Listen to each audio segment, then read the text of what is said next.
మీ కన్న కూతురి కోసం కోర్టులో కేసు నడుస్తుందని మీరు చెప్పిన విషయం గుర్తొచ్చి కోర్టుకొచ్చి నేనే మీ భార్య పల్లవిని అని చెప్పాను. బాధ కలిగించుంటే నన్ను క్షమించండి. కానీ మీ కూతురు మీ దగ్గరకొచ్చి మీరు సంతోషంగా ఉండాలన్నదే నా ఆశ. దయచేసి అర్థం చేసుకోండి. ఆశతో ఎదురు చూస్తున్నాను. అలాగని మీరు అలా కోర్టులో అబద్ధాన్ని చెప్పటం మాత్రం ఒక పోలీసు ఆఫీసర్గా సమర్థించను, ఒప్పుకోను. అది నా దృష్టిలో మోసం. నిజమే సార్, నేను ఒప్పుకుంటాను. మరి పల్లవి కూతురు బ్రతికే ఉందన్న విషయం మీకు చెప్పకుండా ఇన్నాళ్ళు దాచిపెట్టిన కాంచనవల్లి గారు చేసింది మోసం కాదా? అంటే ఆవిడ మోసం చేసిందని నేను కూడా మోసం చేసి ఆవిడ దగ్గర నుంచి నా బిడ్డను తెచ్చుకోమంటారా? ఎదుటి వాళ్ళకి నష్టం కలిగితే బాధ కలిగిస్తే అది మోసం సార్.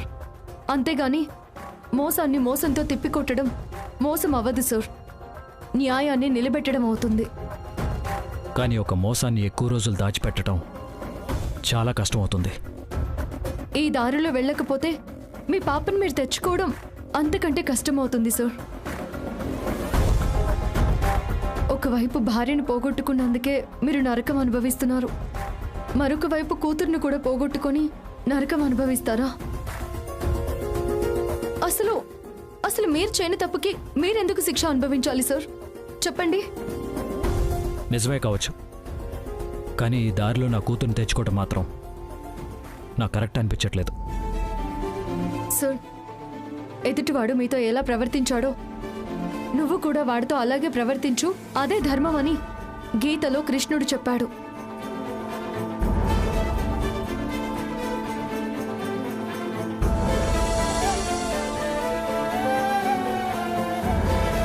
ఇది కరెక్ట్ కాదు అనే ఆలోచన తీసేయండి. మీ పాప మీ దగ్గరకు రాబోతోందని సంతోషంతో ఎదురు చూడండి. అక్కడే మీరు పొరపాటు పడుతున్నారు. మీరు పల్లవి అని కోర్టులో చెప్పినంత తేలిక కాదు. మీరే పల్లవి అని కోర్టును నమ్మించటం. ముందు ఆ విషయం తెలుసుకోండి. సార్, మీ పాపను మీ దగ్గరకు చేర్చడానికి పల్లవి గారి రూపాన్ని నాకిచ్చిన ఆ దేవుడు నేనే పల్లవిని అని నమ్మించడానికి, నిరూపించుకోవడానికి ఏదో ఒక మార్గాన్ని ఖచ్చితంగా చూపిస్తాడు సార్.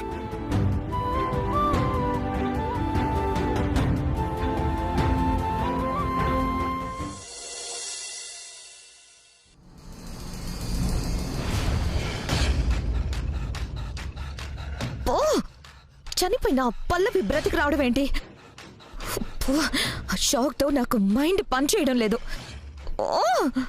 సకలా, నీకు జస్ట్ మైండే పని చేయట్లేదు అంతే. కానీ నాకైతే షాక్లో కాసేపు కోమలోకెళ్ళి జస్ట్ ఇప్పుడే బయటకు వచ్చాను తెలుసా?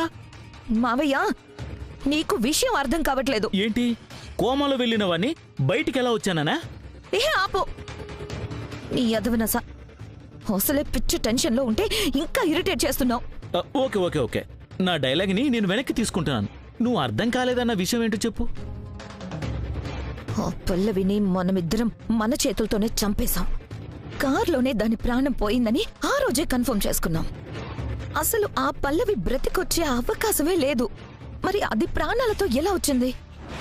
ఏదో అద్భుతం జరుగుంటుందిలే గాని కాసేపు ఆ విషయాన్ని పక్కన పెడితే, నువ్వు చెప్పిన పల్లవిని మన చేతులతో మనం చంపేశాం అనే డైలాగులో ఒక చిన్న కరెక్షన్. కరెక్షన్ ఏంటి? పల్లవిని చంపింది నువ్వు.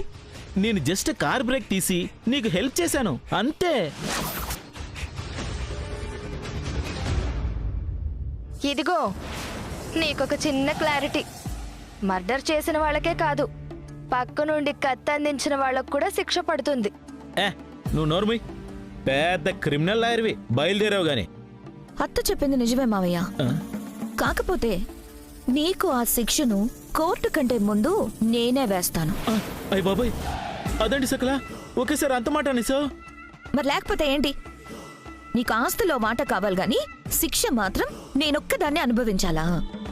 చూడు, పల్లవిని చంపిన విషయం గురించి నువ్వు ఎక్కడైనా నోరు జారినా నువ్వు తప్పించుకోవడం కోసం నన్ను ఇరికించాలని చూసినా ఆ క్షణమే నిన్ను చంపి పారేస్తాను. ఆ,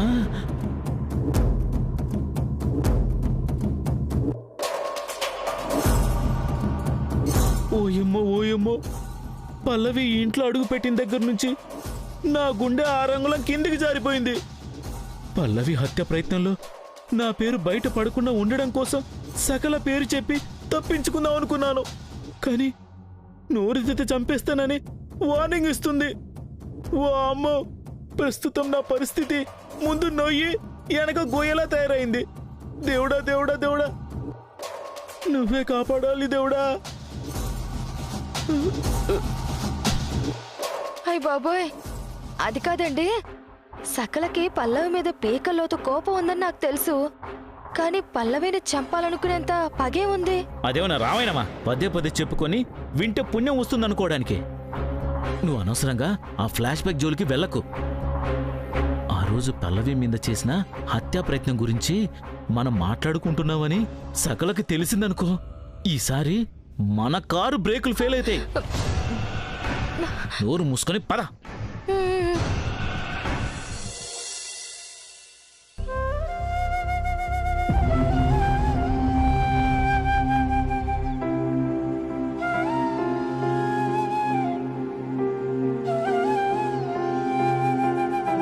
ఆగు!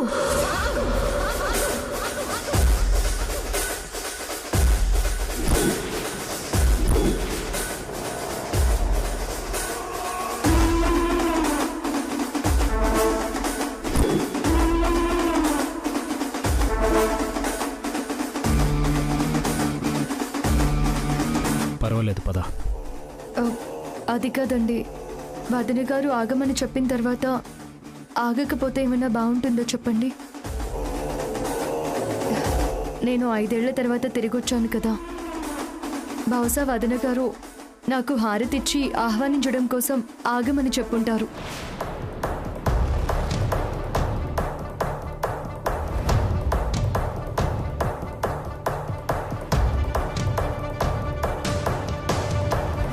హారతిచ్చి ఆహ్వానం పలకడానికి కాదు, నిన్ను మెడపట్టుకొని బయటకు గంటడానికి. అక్క, పల్లవితో అలా మర్యాద లేకుండా మాట్లాడితే ఊరుకోను, సహించను. కార్తిక్ పిచ్చా నీకేమన్నా? తను పల్లవి రూపంతో ఉంది అంతే తప్ప తను పల్లవి కాదు. నేను పల్లవిని.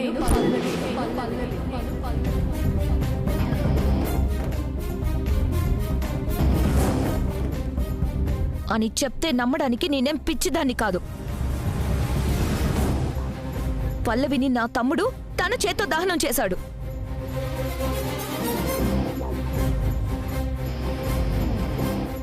దహనమైన పల్లవి తిరిగి వచ్చిందంటే నేనెలా నమ్ముతానని అనుకుంటున్నావు?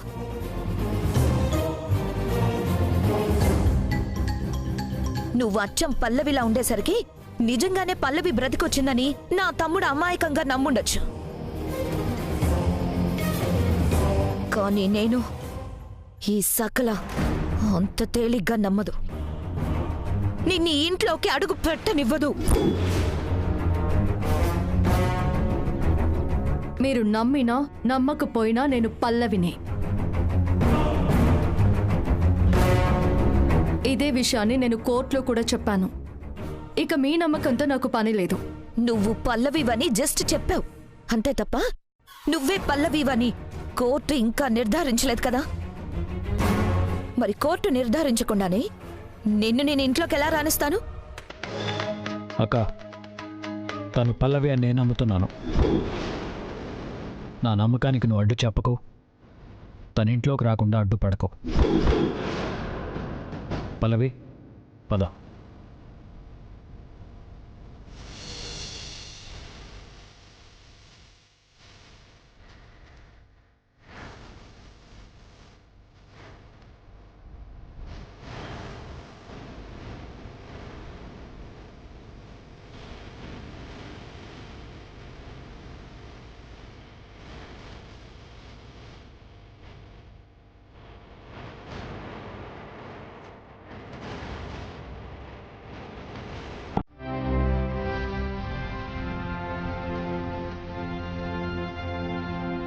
నేను అడ్డుపడుతున్నాను.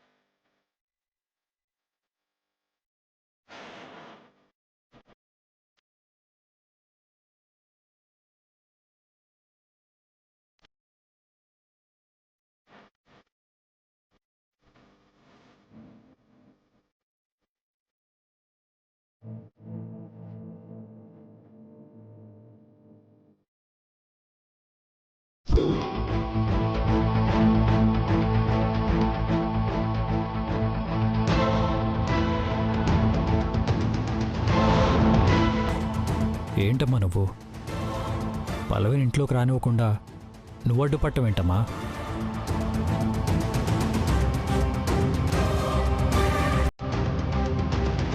నువ్వు ఇలా మాట్లాడుతుంటే చాలా ఆశ్చర్యం అనిపిస్తుంది. నమ్మలేకపోతున్నాను.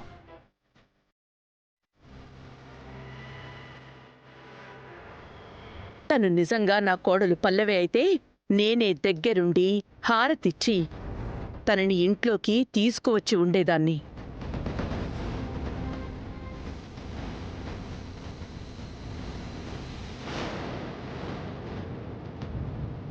పల్లవి ఈ లోకంలో లేదని నేను బలంగా నమ్ముతున్నాను.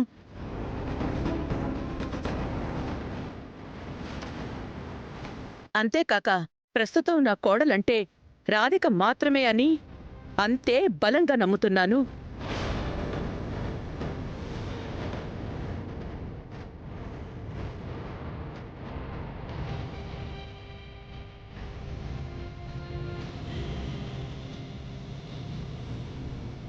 అత్తయ్య, నా మీద మీకున్న ప్రేమ చూస్తుంటే చాలా సంతోషంగా ఉంది. కేవలం రాధికకి మాత్రమే ఈ ఇంట్లో కోడలుగా ఉండే హక్కు, అధికారం ఉన్నాయి.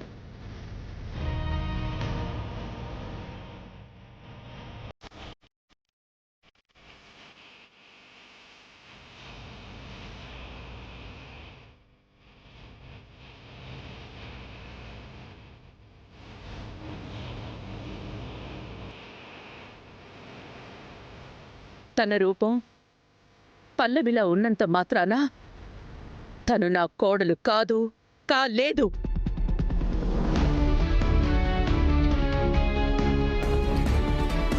అవును కార్తీక్, మనుషుల్ని పోలిన మనుషులు ఈ లోకంలో చాలా మంది ఉంటారు. పల్లవి గురించి తెలుసుకుని తనే పల్లవి అని చెప్పి ఇంట్లో అడుగు పెట్టుండొచ్చు. నిజమేంటో తెలుసుకోకుండా, అవునో కాదో నిర్ధారించుకోకుండా ఇలా గుడ్డిగా నమ్మి ఇంటికి తీసుకురావడం అంత కరెక్ట్ కాదు కార్తీక్. మామయ్య, నేను నిజంగానే పల్లవిని. దయచేసి నమ్మండి మామయ్య. కాదని చెప్తున్నాను కదా. నా కొడుకు నీ రూపాన్ని చూసి మాయలో పడి నమ్ముండొచ్చు, కానీ నేను ఎప్పటికీ నమ్మను. నిన్ను ఈ ఇంటి కోడలిగా ఉండడానికి ఒప్పుకోను. ఇంక మర్యాదగా నువ్వెలా వచ్చావో అలా వెళ్ళిపోతే నీకే మంచిది. వెళ్ళిపో.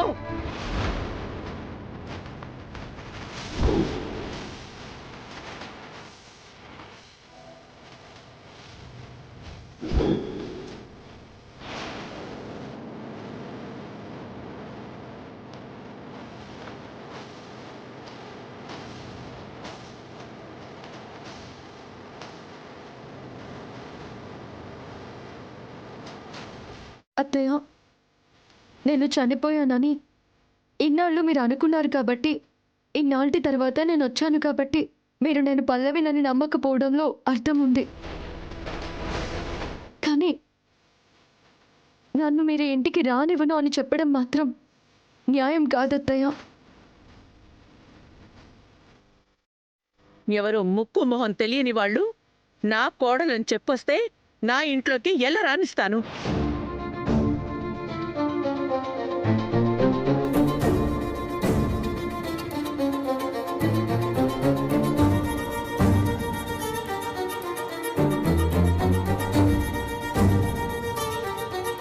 మీ కోడలు అత్తయ్య.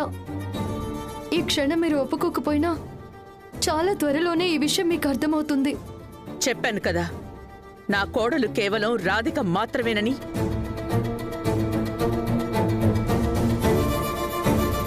ఇక నువ్వు బయలుదేరు.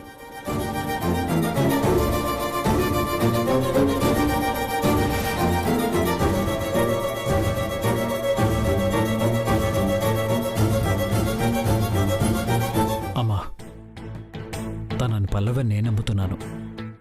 దయచేసి నా నమ్మకాన్ని గౌరవించి తనకు అడ్డు చెప్పకమ్మా, ప్లీజ్. రాధిక స్థానంలోకి నువ్వు ఎవరినో తీసుకొస్తానంటే నేనెలా ఒప్పుకుంటాననుకుంటున్నావు?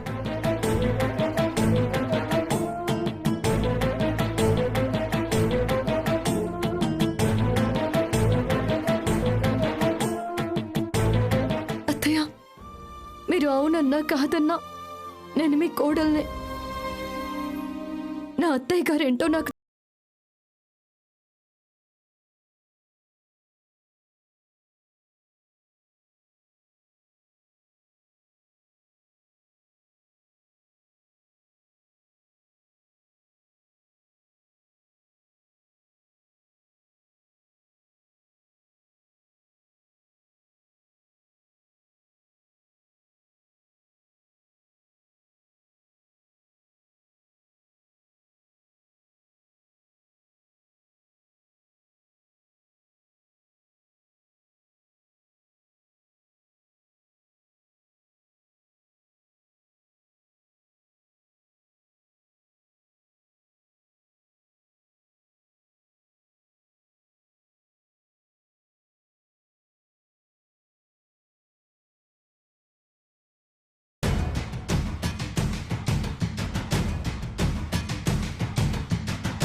ప్లీజ్.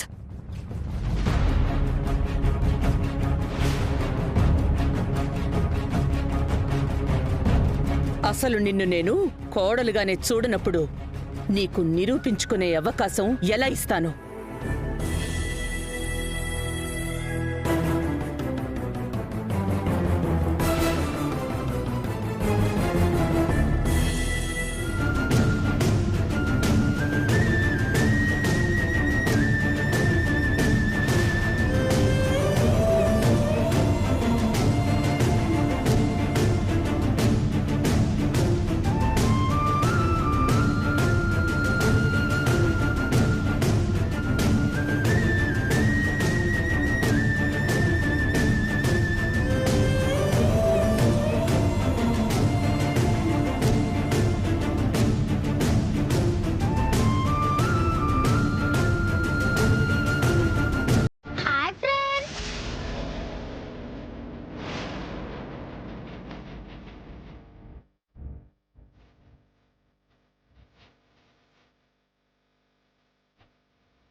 ఈ పిల్ల రాక్షసేంటి ఈ నకిలీ పల్లవిని ఫ్రెండ్ అంటోంది? అదే అర్థం కావట్లేదమ్మా. అవును ఫ్రెండ్, నువ్వేంటి ఇంట్లో? ఇన్నాళ్ళు నేను నీకు ఫ్రెండ్నే అనుకున్నానమ్మా, కానీ ఈరోజే నాకు అర్థమైంది నేను నీకు అమ్మనని.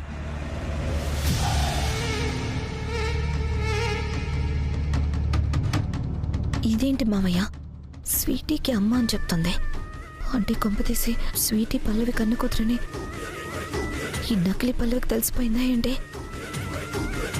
అదే నాకు అర్థం కావట్లేదమ్మా.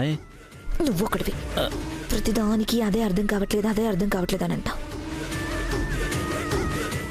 నువ్వు నాకు అమ్మవేంటి? అసలు ఎలా అవుతావు?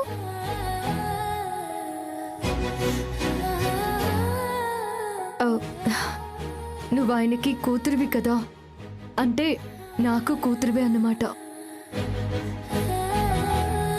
నా కూతురు నన్ను ముద్దు ముద్దుగా ప్రేమగా అమ్మ అని పిలిస్తే నాకు వినాలనుందమ్మా. ఏది పిలు. అమ్మా అనే ఆ బిడ్డ పిలుపుతో మీ ఇంట కళ్యాణి సీతమ్మ కారడవికి వెళ్ళింది. అమ్మా అని పిలువమ్మా. లేదు, నేను నిన్న అమ్మ అని పిలవను, ఎప్పుడు ఫ్రెండ్ అనే పిలుస్తాను. వీళ్ళిద్దరికీ ఒకరికొకరు ముందే తెలుసా? ఎలా? ఏదో డౌట్ కొడుతుంది, తెలుసుకోవాలి.